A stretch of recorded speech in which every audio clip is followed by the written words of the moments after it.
Bem-vindos. Muito bom dia. Olá, bom dia. Tudo bem? Já não estava consigo há algum tempo. É verdade. Há algum tempo não, há mais, como diz o outro. Há mais de algum tempo. Exatamente. O Luís esteve connosco na... Mas também não estavas comigo há aqui meia hora, não? Foi meia hora. Não, foi intervalo, há uma hora. Mas estiveste connosco aqui, foi na terça-feira. Foi na terça-feira. O nosso Luís Maestro estreou aqui em estúdio connosco. E muito bem. E ponto prévio, meus amigos, temos?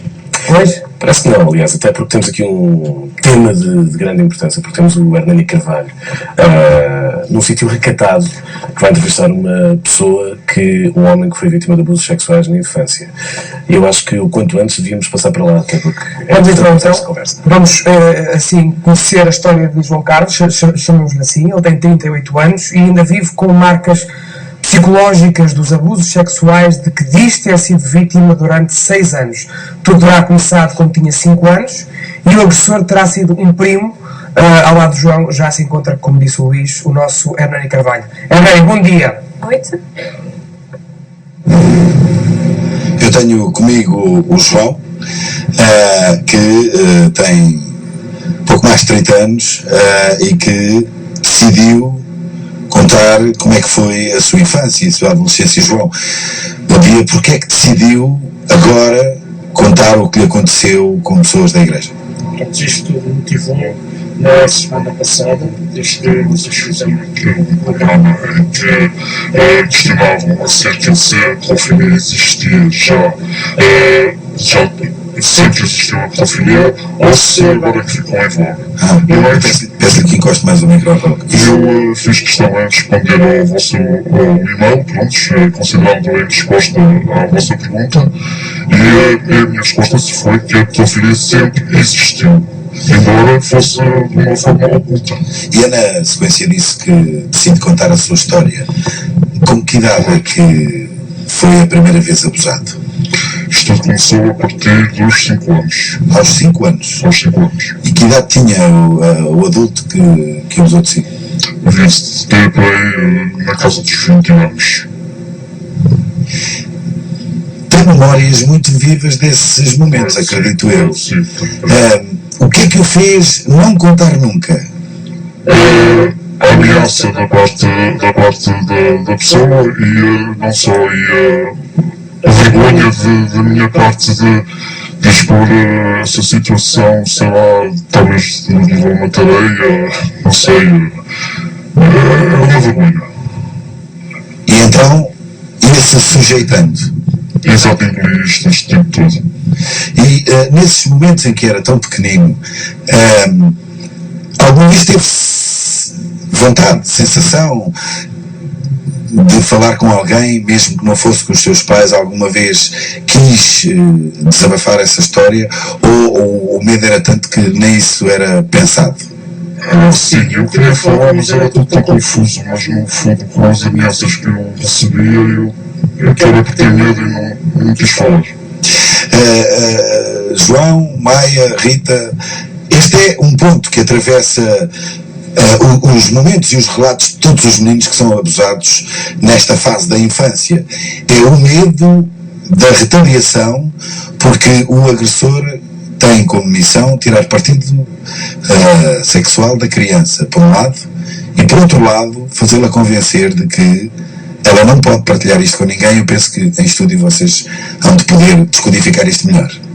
Hernani, e depois já vamos também tentar perceber aquilo que é, para muitos, algo que é difícil de encarar, mas que o Paulo Sargento também nos pode ajudar a perceber, que é o facto dos abusos, por norma, serem muito mais comuns no seio da família, não é assim, Paulo Sargento? Esta história também é um exemplo disso, depois o Hernani já vai abordar esse caso, e a nós custa-nos muito enfrentar isso. Estamos habituados a ouvir falar em abusos em instituições, em colégios, mas os abusos, normalmente, infelizmente, é mais comum passarem-se com pessoas próximas da criança. É pelo menos bastante comum.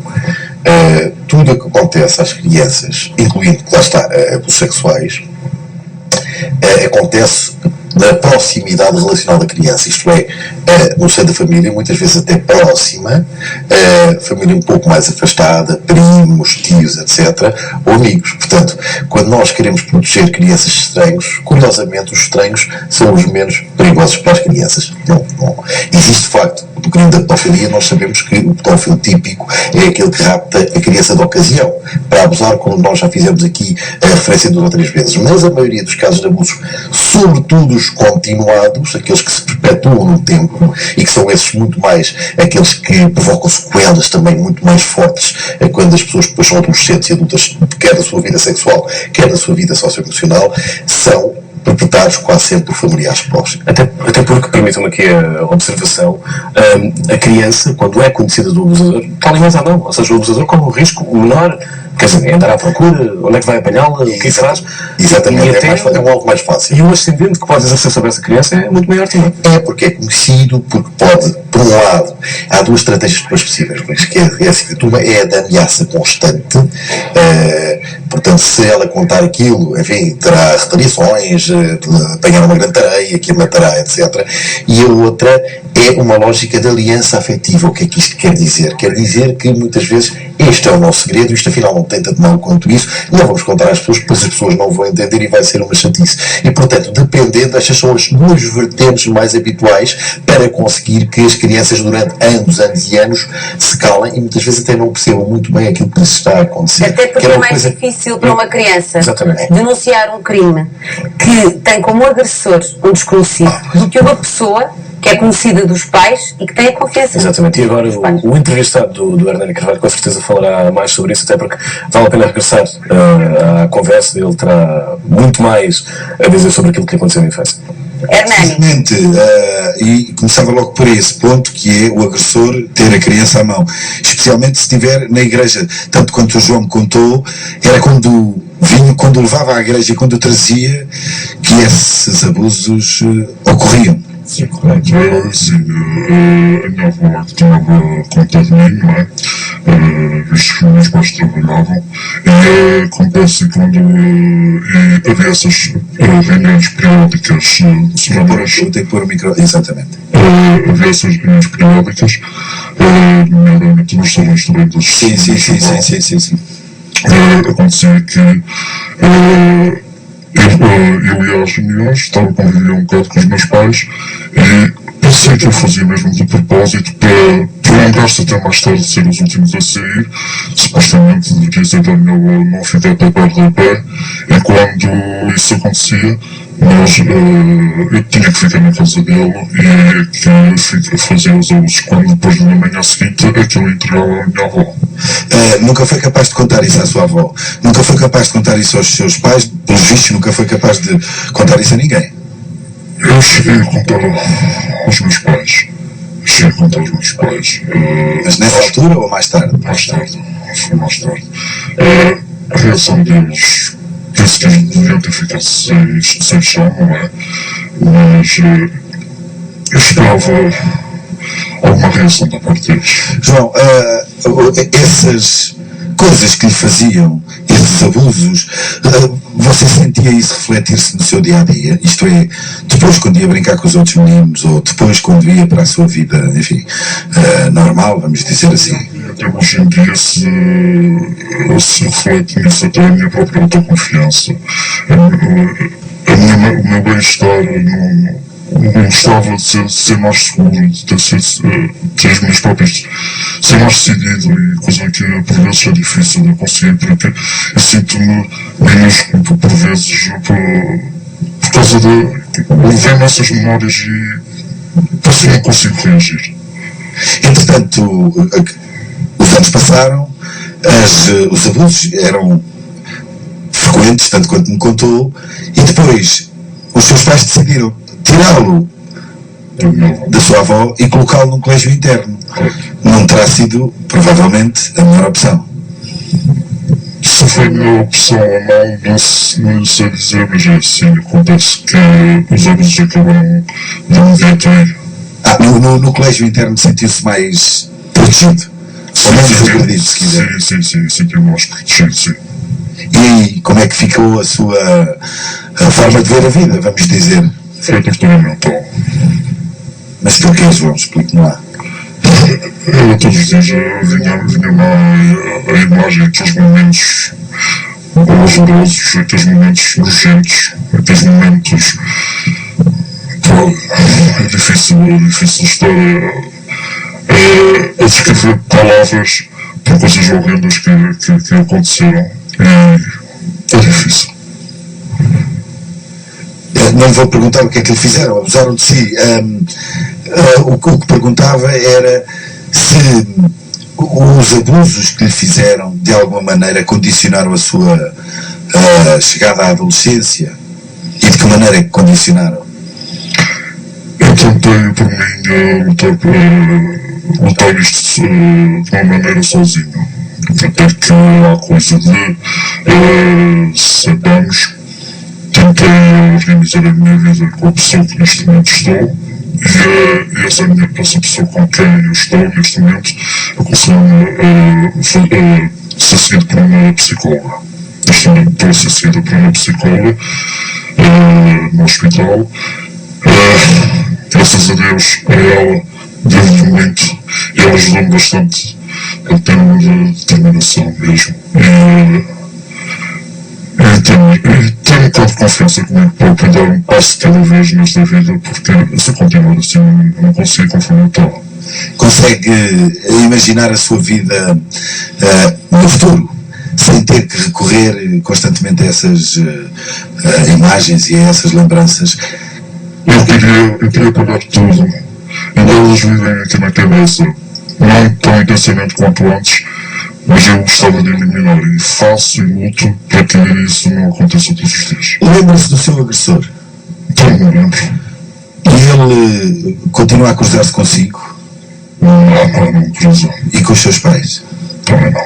Portanto, os seus agressores nunca mais viram os seus pais, nunca mais se cruzaram com eles? Os pais, pelo menos, até... Contou-me que, a dada altura, contou aos seus pais que estava a ser sexualmente agredido, enfim, por pessoas da igreja. E então, até ao momento, até uns meses atrás, eu sabia que eles ainda conviviam com ele, nomeadamente meu pai até tinha mesmo a própria nota de dizer que ia arranjar o computador à casa dele e tudo. Eu estou a vê-lo, enfim, eu é que estou a ver a sua face, eu é que o estou a ver a tremer, compreendo perfeitamente. Isso indignou ainda mais do que a agressão, tanto quanto consigo perceber. Indignou bastante, revoltante, asqueroso, nojento. Acho que são um adjetivo baixo que posso ouvir acerca disso. As perguntas às vezes parecem muito ofensivas, mas eu não posso deixar de lhe perguntar como é que olha para as crianças hoje? Isto é, você foi uma criança, depois foi abusado, depois cresceu, depois percebeu a sua sexualidade, e a pergunta é, e agora como é que olha para as crianças? Eu compreendo e olho por mim e sei aquilo que elas estão a passar. Nomeadamente, nós falamos da Casa Pia. Nós falamos recentemente, tivemos agora notícias da Disneyland, de serem abusados. A questão é querer aquilo que elas estão a passar, o sofrimento mesmo que passam, e a ver, e o que é que vai ser aquilo no futuro? Será que elas vão ser seguidas? É difícil, é assim. O que eu penso é que todos aos pais, pelo menos, que não tenham atenção, pelo menos a quem se sabe das crianças, pelo menos aos amigos íntimos, aos familiares. Nunca se sabe o que é que poderá acontecer com isso. Não, é difícil. Desculpa, mas é difícil. São as palavras de uma pessoa que na infância foi sexualmente agredido. E eu tenho aqui 2 notas desta conversa, que foi muito grande, mas que é tão pequena a parte em que está a ser partilhada com o público. Mas há aqui 2 notas. E uma delas é vejam a quem é que entregam as crianças. E a outra é, se Deus quiser, este homem foi abusado por homens da igreja. É tudo. E vamos fazer aqui uma pequena pausa, até porque precisamos de todos, que esta entrevista foi de facto muito, muito forte. Eu registro aqui uma frase que eu acho que vai ficar para sempre na minha cabeça, que é: eu sinto-me sempre pequeno, e quando diz pequeno é minúsculo.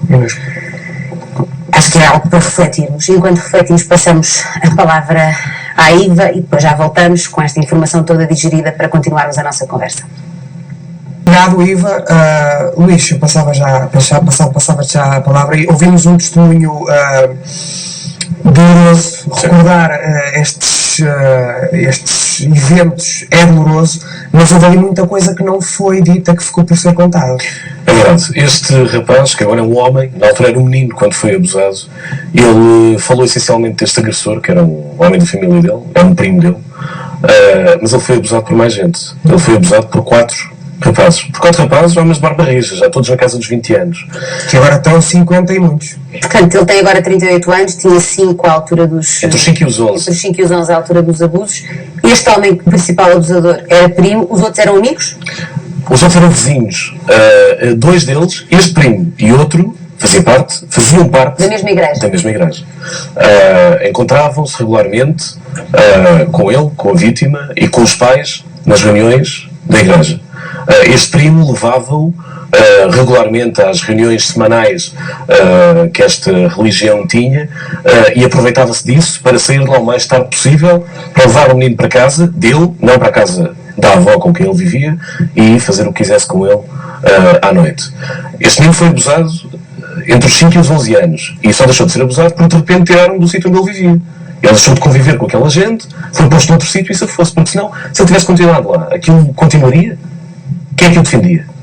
Ele tinha medo de contar aos pais. Essa é a ideia. Quem é que eu defendia? Eu acho que este discurso todo é importante que as pessoas reparem que um dos problemas básicos deste jovem adulto é o sentimento que durante toda a sua vida foi exposto a estes perigos e nunca ninguém o defendeu.